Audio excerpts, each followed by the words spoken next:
I found this. I was listening to an interview that William Cooper had done with Anthony J. Hilder, and I'm just going to use a little bit of this video here. Um, and the whole sole purpose is basically to um, show that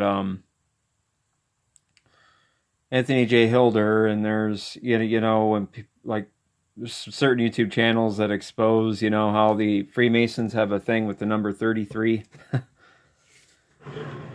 And they like to put their 33 Easter eggs or and symbolism in movies and events. They love that number 33. Well, I just found this as interesting. Call me ridiculous, but just listen. You're going to lose your job. You're going to lose your life. You're going to lose your child to this oligarchy of evil. And we have to incite a revelation. We have to get up and we have to make this happen. Please write me. Anthony J. Hilder, P.O. Box 1122, Malibu, California, MALIBU, California, 90265. If you need by the way, the Millennium tapes are $33 postpaid. Did you catch that? His millennial tapes are 33. 54. If you need by the way, the Millennium tapes are $33 postpaid. $33 postpaid, so $33. My question is his tapes that he was selling, him being a supposed anti-Illuminati whistleblower, truther, why would he, pick that number 33? That's just what I thought. I'm sorry. Call me ridiculous. Maybe it's just a coincidence. But you notice his P.O. box was also 1122. And if you do take, and maybe that's just a coincidence in itself, the P.O. box number, I don't know. But 11 plus 22 equals 33. And we know that this guy, later on in the years, he started being on the Alex Jones show. And we know the Alex Jones deception, right? And he was on the show Conspiracy Theory with Freemason, probably Freemason, Jesse Ventura. We know part of the Brotherhood, probably. But the thing about Anthony J. Hilder that a lot of people don't really know is that this is interesting right here. AFP's Anthony Hilder helped kill Robert Kennedy. Now, I'm not going to falsely accuse. I don't want to do that. But I remember seeing this on Josh Reeves' Volume 2 of the Secret Right movie, where he delves into this, and he's actually got a little snippet of an interview with Anthony Hilder. I wish I could find it, talking about him being at the hotel where Robert Kennedy was killed. And him being connected to a John Birch Society organization at the time, American United.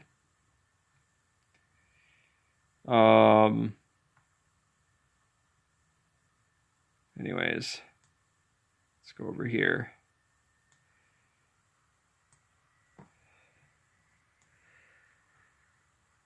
Easiest thing we the people could ever do is rid society of this animal. He's borrowing he's a borrowing mole and presumes he'll never meet up with flesh and blood justice. I don't know. But anyways, let me read a little bit. Didn't know that Robert and John Kennedy, were going against the Israeli lobby, which is, interesting.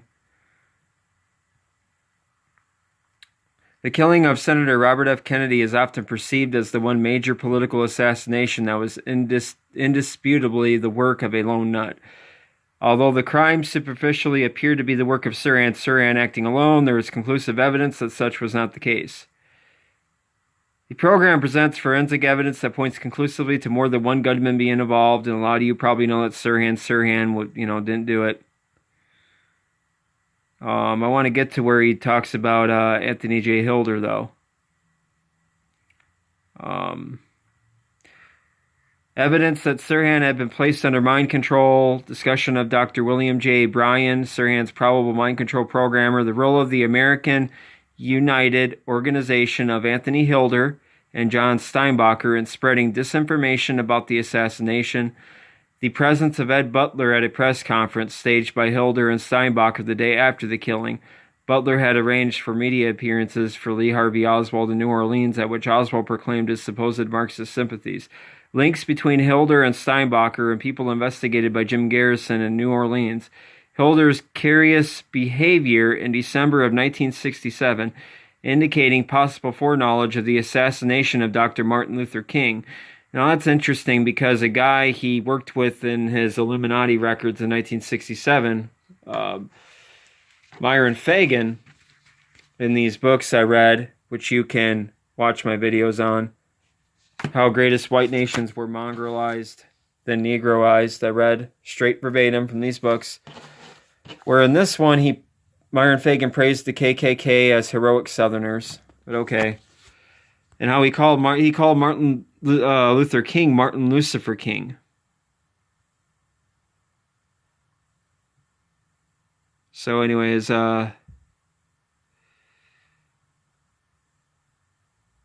this article examines whether Ted Gunderson, Anthony Hilder, Mark Lane, and others are Zionist agents.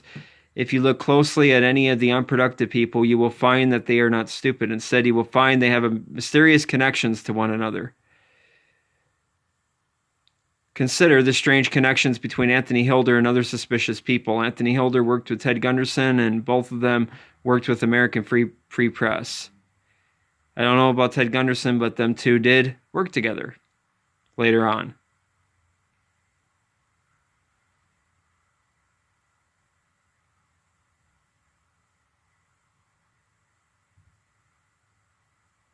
David Emery suggests that Anthony Hilder was involved with the killing of Robert Kennedy. Anthony Hilder produced and sold an album of Myron Fagan's speech. It was called Illuminati. On this album, Fagan can be heard railing against communism, just as he had for years, in tracks against Hollywood Reds around the time that Zionist agent Roy Cohn inserted himself into a prominent role with Joe McCarthy. Fagan held a press conference in Washington, speaking as if he was a close ally of McCarthy. Later, when McCarthy was asked about Fagan, he said he didn't even know who Fagan was. Hence, like Roy Cohn, Fagan seems to have acted as a provocateur with efforts to sidetrack McCarthy's efforts. William Turner wrote a book about RFK, and I want to get that. I want to purchase that. Turner gives evidence that Hilder sent Myron Fagan's speech to congressmen just before RFK's murder. Was this to prepare Congress for the idea that the mysterious Reds were America's biggest enemies? So a lot of interesting revelation here of a lot of questionable things that went on. The reality is that it was a former ADL asset, Paul Mankiewicz, who led Robert Kennedy to take his fateful detour into the pantry of the Ambassador Hotel. Kennedy always preferred to go where the crowds were, and there was a jubilant crowd wailing to greet him into the ballroom. This was a big victory night for Kennedy, and based on his preference to head for the crowd, it would seem that Kennedy himself would gone into the ballroom rather than taking a detour with Mankiewicz's urging into the pantry. Robert Kennedy had direct conflict at the time with Israel's lobby.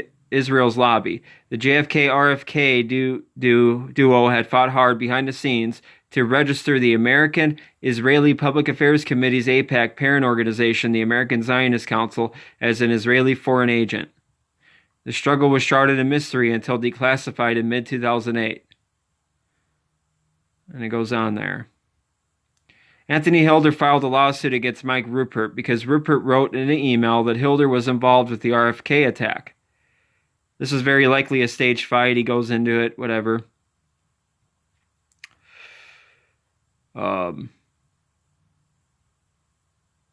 Evidence suggesting Anthony Hilder's involvement in the assassinations of the Kennedys, 9/11, and other crimes is so extensive that it is overwhelming.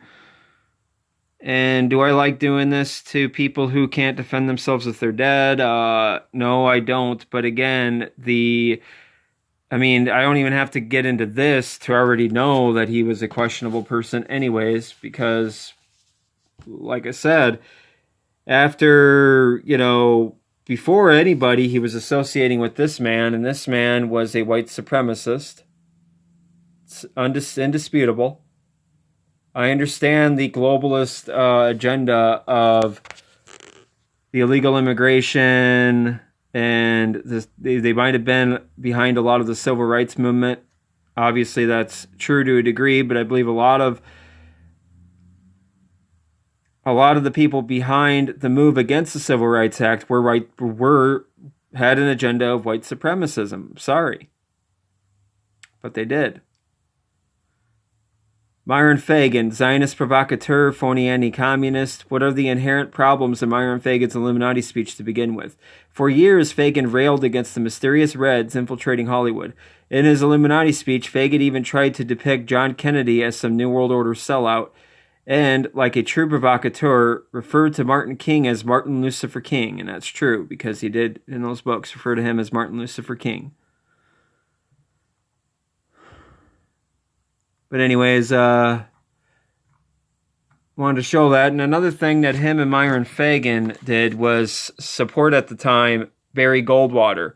That's funny, right? Because Barry Goldwater, as I shown in one of my previous videos, was a highly degreed 33rd degree Freemason. That just shows you how, phony this truth movement is. If you're anti-Illuminati exposer, you wouldn't have even suggested him, or even you wouldn't even promoted him at all, since he basically is a part of that brotherhood, being at the 33rd degree. This is interesting. I like I said, I don't take this as fact. Okay, this is food for thought. I want to get that book on Amazon so I can get a little more into that and investigate it a little bit more in depth. But I just find that interesting that here in this video, Freemasons like to mock. And let me play that again.